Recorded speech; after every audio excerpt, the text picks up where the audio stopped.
ici pour parler de l'épervier. On avait pris un 2-3 soleils aussi, mais vu que les autres en ont déjà parlé, voilà, les grands esprits se rencontrent. Donc l'épervier, vous connaissez tous le jeu? Non. Alors en fait c'est un jeu, c'est dans des cours de récré généralement. On prend un grand terrain, il y a un épervier au milieu, c'est quelqu'un qui doit attraper les autres personnes. Et en fait les joueurs se mettent d'un côté du terrain et ils doivent le traverser en fait, sans se faire toucher. Dès qu'on se fait toucher, on rejoint l'épervier. Et le but c'est qu'il n'y ait plus personne qui traverse le terrain en fait. Et c'est au tour par tour, c'est-à-dire qu'une fois qu'on a atteint, il y a une pause. Et puis ensuite, hop, on repart de l'autre côté et on essaie à nouveau d'attraper les autres. C'est l'équivalent du coup le renard vipère en fait. Non, pas du tout. Il n'y a pas de camp. Il n'y a que 2 camps. C'est des personnes qui se déplacent de gauche à droite. Tu n'as que 2 camps au final. Et c'est sur une surface C'est pas l'équivalent, c'est t'as que 2 camps. Et une fois que t'es passé de l'autre côté, t'es sauvé. T'attends le prochain tour. Il y a plusieurs tours ou c'est infini? C'est infini. C'est infini jusqu'à ce qu'il n'y en ait plus qu'un. Ouais. S'il y en a plus qu'un. Jusqu'à ce qu'il n'y en ait plus qu'un, plus personne. Il n'y a pas une chaîne qui se crée? Oui, on peut jouer comme ça, ouais. Ouais, tous les éperviers peuvent se tenir la main pour empêcher les autres de passer. Ah oui, ça oui. Pour bloquer le milieu du terrain. Voilà. Ça Ça dépend de la chance du terrain. Donc Et au cri et épervier, non? Il n'y a pas un cri? Alors, la loi... Ils disent épervier sortez. Oui, c'est ça. Épervier sortez. Ils traversent le terrain. Les gens traversent. Quand tu as la version sous essai, Après nous, on est sur l'épervier, on n'est pas fait les variables. Donc au niveau de la compétition, c'est soit être le dernier joueur en lice, soit donc attraper tout le monde. Puisqu'en fait, si par exemple il reste plus que 3 personnes, si elles seront attrapées pendant la même manche, c'est donc les chasseurs qui gagnent. Et s'il n'y en a plus qu'un qui traverse, qui se retrouve donc seul de l'autre côté, alors que les deux autres derniers sont fait attraper, c'est lui qui gagne, c'est le dernier qui gagne. Donc ensuite, alors les aléas, là c'est uniquement les déplacements des joueurs et de ceux qui capturent et de ceux qui sont capturés, qui sont aléatoires. Ils peuvent courir en zigzagant, marcher, c'est... Tout le temps. Il n'y a pas vraiment d'aspect très aléatoire, parce que enfin, on est... La seule chose qui fait que c'est aléatoire, c'est qu'on ne peut pas se décider d'un parcours et être forcé de le suivre jusqu'au bout. Ça va forcément avoir une fonction aléatoire avec le camp adverse. ou même avec les gens de son propre camp qui nous font la route. Ce genre de choses. Après, ça peut être aussi quand on est chasseur, dans le choix de la victime, entre guillemets, c'est aléatoire. C'est qu'importe la personne qu'on veut capturer en premier. Je suis pas d'accord, c'est par rapport à ça. Si tu dois choisir, c'est un choix à faire, c'est vers une personne qui ne court pas. Pas forcément, tu peux décider d'aller attaquer directement ceux qui courent très rapidement. Comme ça, si tu les as de ton côté, tu pourras attraper plus facilement d'autres personnes. Donc c'est pas aléatoire. C'est une stratégie. Imagine t'as quelqu'un qui passe juste à côté de toi. Ouais, mais en fait, en général, dans le jeu, ce qui se passe, c'est que tu chopes la personne qui arrive vers toi. En fait. Qui est le plus près de toi. Voilà, c'est arbitraire. Ou alors tu vas vers des groupes de personnes. Tu te dis pas, lui, je vais le prendre en premier. Ouais, voilà, c'est aléatoire dans le sens où. Ça veut dire que tu te retournes vers quelqu'un. Ça a fait débat dans notre groupe. C'est aléatoire dans le sens où tu t'adaptes constamment en fait, au Voilà, comportement des autres. à la personne qui Voilà, on peut dire ça. Ouais, oui, c'est pas aléatoire dans ce cas. C'est pas, comment dire. C'est une forme d'aléatoire. C'est pas quelque chose qui est défini. On peut pas te donner la position au départ et dire celui-là va se faire capturer en premier, puis celui-là va forcément faire tel chemin. Tu peux pas faire le Monopoly où tu as un chemin précis. Oui, mais alors est-ce que l'aspect aléatoire, c'est ce que je ne peux pas prédire, Oui. justement? Est-ce que aux échecs, le premier point qui se fait bouffer, c'est aléatoire? Bah non, pas aux échecs. Ça dépend si tu es avec des joueurs expérimentaux ou pas. Bah c'est des choix. Ça dépend si tu le sacrifies.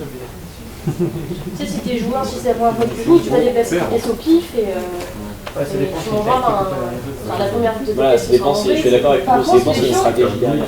Les pions, ils ont un certain déplacement donné, alors que la personne que tu vas aller chercher à l'épervier, elle peut aller en diagonale et tout. Ah, mais à quelle impression, c'est qu'elle va nous regarder. Oui, mais après, le chemin qu'elle utilise, il peut être changé en fonction du tour. Mais la décision, oui, mais ce qui est bizarre, c'est que la décision de la personne qui sera en face de toi, elle sera pas aléatoire. Alors que quand tu jettes un dé, s'il y a de l'aléatoire, c'est parce que le dé il choisit pas ce qu'il va faire. C'est ce que je veux dire. Bah, c'est aléatoire parce que tu sais pas de quelle manière tu le lances. Ouais, donc c'est du point de vue du joueur, en fait, c'est aléatoire en face, c'est comme ce qu'on disait tout à l'heure, c'est pas partie du jeu en lui-même, c'est par rapport à ce que tu as en face, en fait, c'est que du point de vue du joueur. En fait, c'est l'adaptation constante de la situation. Qu'est-ce qu'on peut parler d'aléa? Quelle est l'importance de l'aléa dans le minime? Il y a une ambiguïté. Hein. Bon. Moi j'ai un peu de mal à voir l'aléatoire dans votre jeu. J'ai bien me laissé convaincre, mais je ne suis pas très convaincu par votre. Juste le côté aléatoire, ça serait la stratégie à adopter. Une stratégie, c'est pas aléatoire. Ouais, une stratégie qui s'adapte. Non mais t'as tout un panel de stratégies et en fonction de la situation qui va se présenter, tu vas adopter. L'aléatoire, c'est pas de stratégie. S'il y a stratégie, il n'y a plus d'aléa. Dans ce cas, ce serait l'aléatoire de la Dans le situation. choix de la stratégie. C'est ça. Mais c'est plus aléatoire de le choix de stratégie. Ouais, Les possibilités de stratégie qui s'offrent à toi sont aléatoires, mais le choix que tu fais n'est pas aléatoire. De procédure. Pour ça, j'ai du mal à voir en fait l'aléa. En fait, dans leur définition de l'aléatoire, je suis d'accord. Comme ça, au moins. Je suis assez d'accord avec lui aussi. La Suisse. Bon, allez, et dernier élément. Bah, il reste l'un, c'est la mimicry.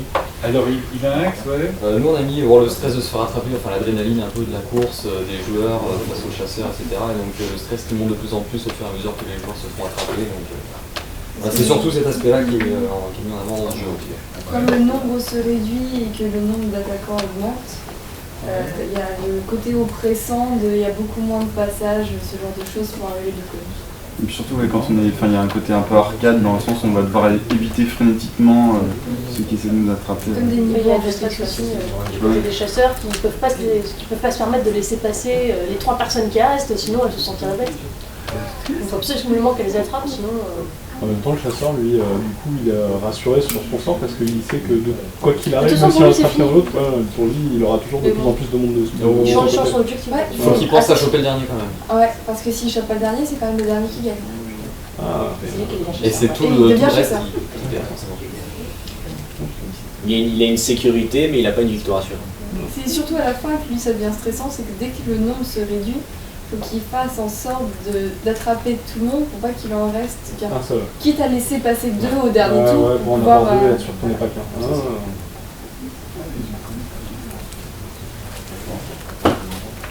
Et mimicry. Bah, on a mis que le chasseur d'épervier il jouait un peu le rôle de l'ennemi, de la mimicry. Il n'y a pas de jeu de rôle particulier. Non.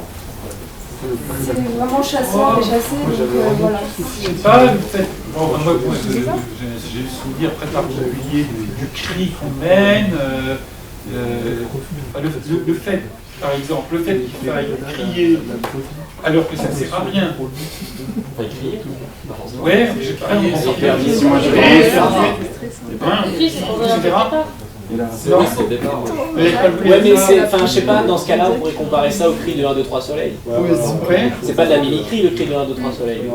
Pas ouais, là, on est plus à le dire en même temps et. Non, c'est que le chasseur qui Non, mais ça n'a. On va pas les aider. Le cri n'a aucune. Il n'est pas fonctionnel, le cri. Non, c'est sûr. Après, il y a effectivement un jeu de rôle, mais c'est comme dans tous les jeux. Par exemple, dans le gendarme et le voleur, voilà, bon, on va jouer le gendarme, on va jouer le voleur. Il y a forcément un rôle. Mais après, dans les perviers, dans ce cas-là. Le rôle, l'aspect rôle n'est pas très important. Non, j'ai pas dit que c'était important. J'ai dit qu'il y en avait un certain à chaque fois. Le chat et la souris, le gendarme et le voleur, n'importe quoi d'autre, ou presque, il y a toujours une espèce de rôle à jouer. Dès qu'il y a 2 clans qui se. Voilà, dès que c'est un truc, voilà, où il y a. Quelqu'un contre quelqu'un Voilà, d'autre, mais il y a ça peut être. forcément Parce que c'est une rivalité Ça peut être fictive. très abstrait, et puis il y a quelques éléments qui vont concrétiser, narrativer la situation. Là, il y a ce côté. épervier, non, bon, moi je le sentais. On joue à l'épervier quand même. Non, moi, chasseur, autant dans le gendarme et le voleur, il y a, je pense que vraiment il y a plus de mimicry que dans l'épervier. Bon, à part l'épervier qui joue effectivement un On prédateur. leur demande pas de gambader comme des lapins pour aller au point B. Hein. Et on demande pas à l'épervier. C'est juste pour distinguer les deux types de joueurs. Ça pourrait jouer Au contraire, on prend le plus possible et puis voilà. C'est pas de... Oui, non mais d'accord, mais justement, Ils ne passent pas des ailes, parce que je dis, c'est justement les enfants ils font pas comme ça. Parlez plus fort quand on s'entend, parce que là. Ludo. En fait, ça dépend si on prend le jeu en tant que tel ou la façon dont les gens y jouent. Le jeu de base propose un jeu de rôle complet en tant que complet.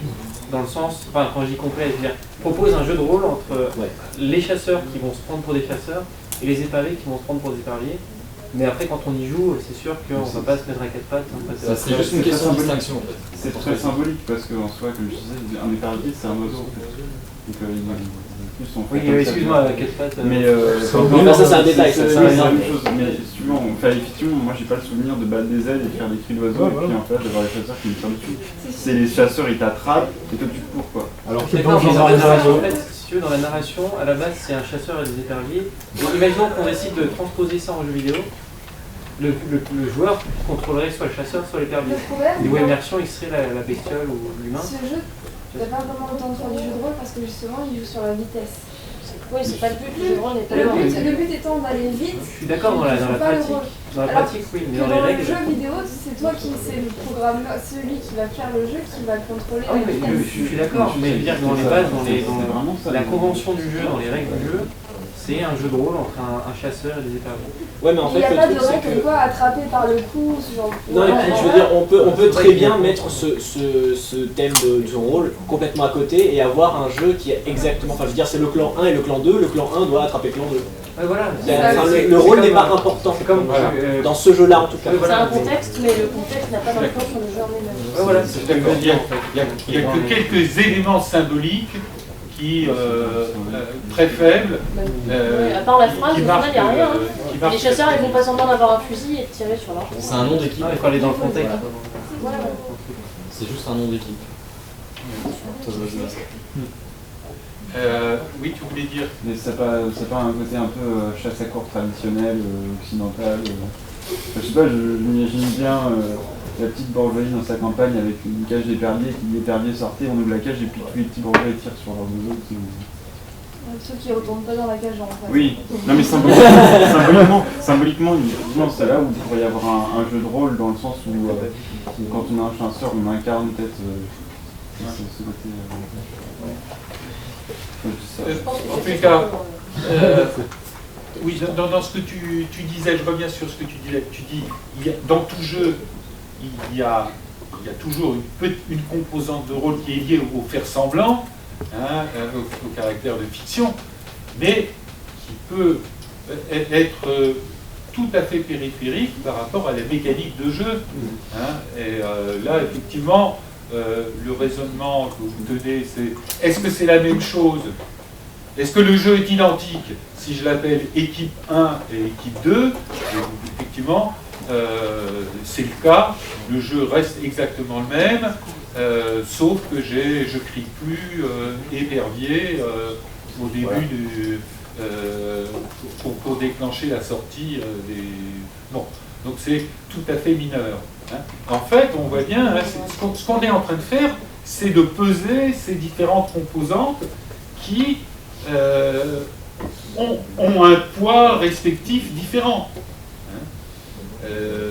Et on peut toujours chercher le petit minuscule grain de mimicry qu'il y a toujours, ou le minuscule grain d'aléa qui reste, y compris dans les gens qui en ont vécu.